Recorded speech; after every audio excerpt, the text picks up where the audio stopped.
Ready for departure. Golf Victor Tango, runway 26 right, take off at your discretion, service 280 degrees, 8 knots. Taking off, Golf Victor Tango. Well, hello everyone, and welcome to a special lockdown version of the Ready for Departure podcast, written and presented by Miracle pilot Steve Middleton. This is episode 21 of the Ready for Departure podcast. I'm back. Yes, that's right. The Ready for Departure podcast has returned, and I'm publishing this one alongside a video of a recent flight in a Eurostar EV97. If you're listening to this on iTunes, there is now a new way to watch the Ready for Departure podcast. We now have a YouTube channel, and future podcasts will all feature videos, including some interviews I have planned. Anyway, you're no doubt asking yourself, where have you been? Or more pointedly, recent flight you say? The video that accompanies this podcast was one of the last flights I flew before the UK government lockdown in response to COVID-19. It wasn't the last flight before the lockdown. You'll have to tune into the next podcast episode to learn more about that flight. Cast your mind back to February 2020. At the time of recording this, that is just about a month ago. February 2020 had some of the worst flying weather the UK had seen in recent years. In fact, I did not fly at all during February, and so this flight was all about coming back to flying after a significant layoff. Something I think a lot of us will be doing after this coronavirus has passed us by. I'd like to also apologise for my deep, croaky voice. Yes, unfortunately, I spent the last week suffering from COVID-19-like symptoms, and I can tell you it's been a horrible experience. Anyway, on with the podcast. What you can't see if you're listening audio only is that the sky is a horrible murky grey colour. Now this had taken me completely by surprise.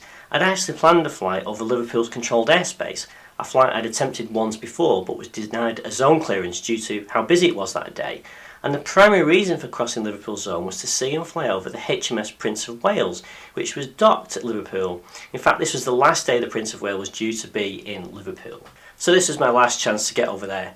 Anyway, I didn't like the look of it, so I thought, you know what, it's been a while since I flew, about 4 or 5 weeks I think. I'll stay in the circuit, I'll wait it out a little to see if the weather clears. My thoughts were, I've got some time to wait, the aircraft wasn't booked afterwards, and the sun might break through. So, I announced my intention to stay in the circuit to Barton information, and the tower gave me the local QFE. I set myself up for a normal approach, nothing fancy for the first one, except due to the really bad weather Barton had been having recently, the runways were in really poor condition. As a result, touch and goes were not permitted that day. A low approach and go around is what it would have to be. If you're watching this on the video, the circuit was good, the approach is looking alright, I'm set up to land with 3 stages of flap already in, and I've called tower for a touch and go, which is acknowledged. Just as I'm floating over the threshold, I think I've realised I'm not quite sure how low to make this low approach go around, and also how fast should I be going. I decided to make it a bit like a landing, and then when I'm ready to execute it as a go around, as per normal, I just do a normal go around. That's not quite what I did. I added a bit of power just before I'd normally flare and kept it flying. It didn't feel quite right. I guess I don't often get this close to the stall without intending to stall on purpose or actually landing. Anyway, once I kept it a few feet off the ground, I performed a go around, which was alright, I think. Anyway, back to the video. We're now back in the circuit and the Merc hasn't really lifted, so I decided to stay in the circuit. And how about a flapless approach? You catch up with me just as I complete my downwind checks, and I'm keeping a good lookout because I've heard another EV97 calling up to join the circuit on base, but I'm not entirely sure where he is. If I'm honest, I haven't practiced the flapless approach since my GST, which is terrible really. Golf Victor Tango downwind. Golf Victor Tango, 1 ahead base, put final. Tracking sight, Wilco, Golf Victor Tango.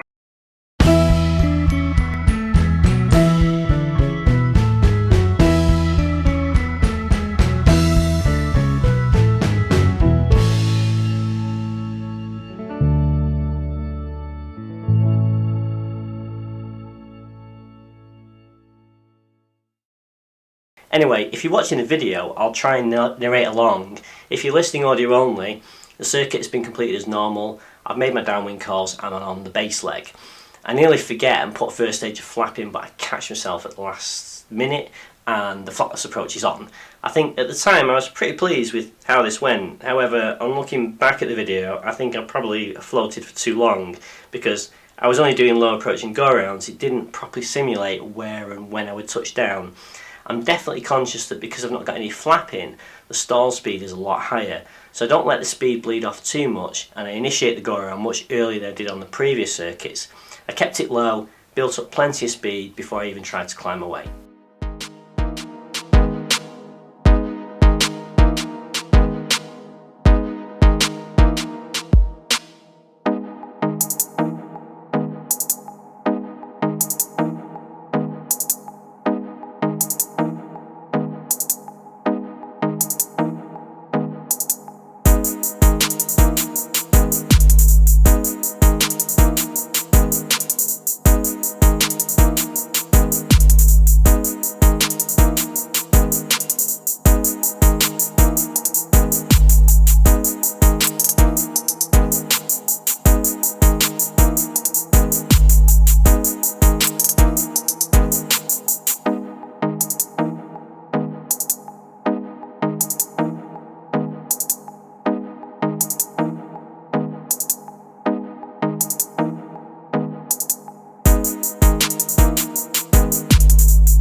On the video, we're back around for another circuit, and again, I've not forgotten my downwinds checks, which is good because when I was training it took me ages to get those.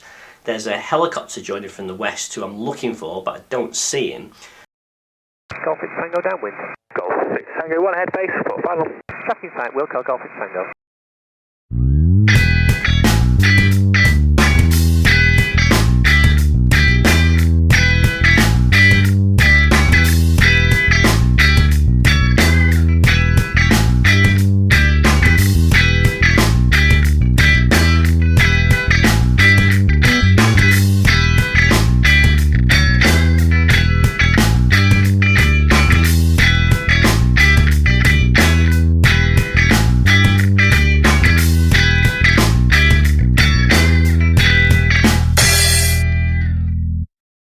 So I'm now moving on to the base leg myself, not having seen any joining traffic, and that's when I decided to cut the power to idle.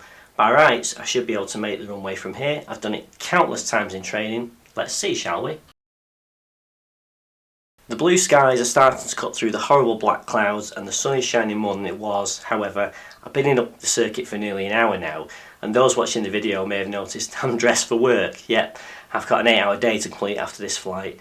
So you catch up with me turning on to final.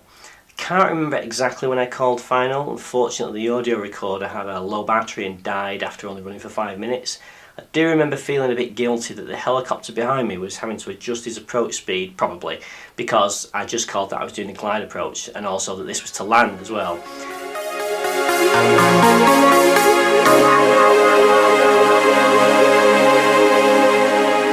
Anyway, I'm resisting a first stage of flap. I'm trying to remember doing this in training, and I'm sure my instructor used to say keep your eye on the middle of the runway, so that's what I'm doing.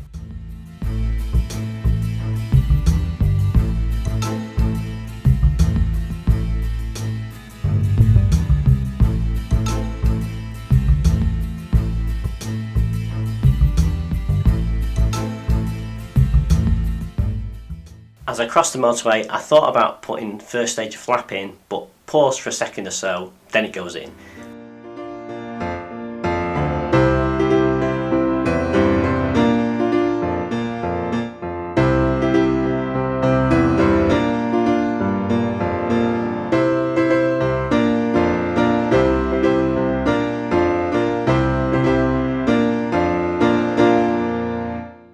I guess I'm sure I've made it. We're definitely on the runway now, so second stage of flap goes in as I pass over the trees just before the runoff area, and then very quickly the third stage just before we get over the runway threshold. I've clearly caught that up. I should have had the second and third stages of flapping much earlier. Anyway, let's see how the rest of the approach and landing goes. Well, it's long. It's not too long, but we do drop down onto the grass with a bit of a thud. It's far from my best landing, but I cut myself a break. It's been over a month, much longer since I'd done a glide approach, and it was safe. I can do better, but it'll do. Well, thanks for joining me on this one. I hope it was interesting or informative. It's certainly a frustrating time for all leisure pilots at the moment. I just hope we get back to some normality soon. Please join me for the next episode. See you next time.